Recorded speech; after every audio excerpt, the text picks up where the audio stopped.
Phone দিল কেটা? Hello কেটা? শ্বশুর আসসালামু আলাইকুম, ভালো আছেন?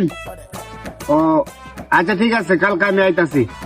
শ্বশুর তো দাওয়াত দিল, পকেটে তো একটা টাকাও নাই। মিষ্টিটা তুলে ধরলাম, কি করা যায়?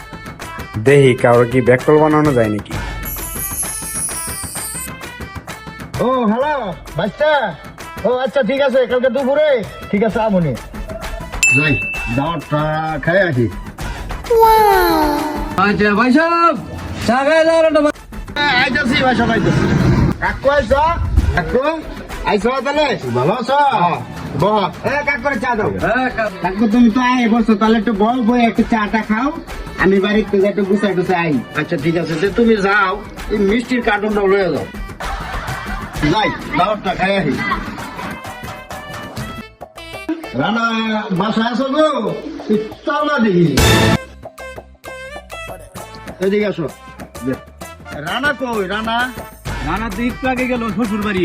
আল্লাহ, রানা এরকম বাটপারি করলো, আমার মিষ্টিও গেল, আমার খাওয়ানো গেল। আল্লাহ রে আল্লাহ, আমি কি করি? কাকর হইলো 10 দিন, বাটপার হইলো 1 দিন।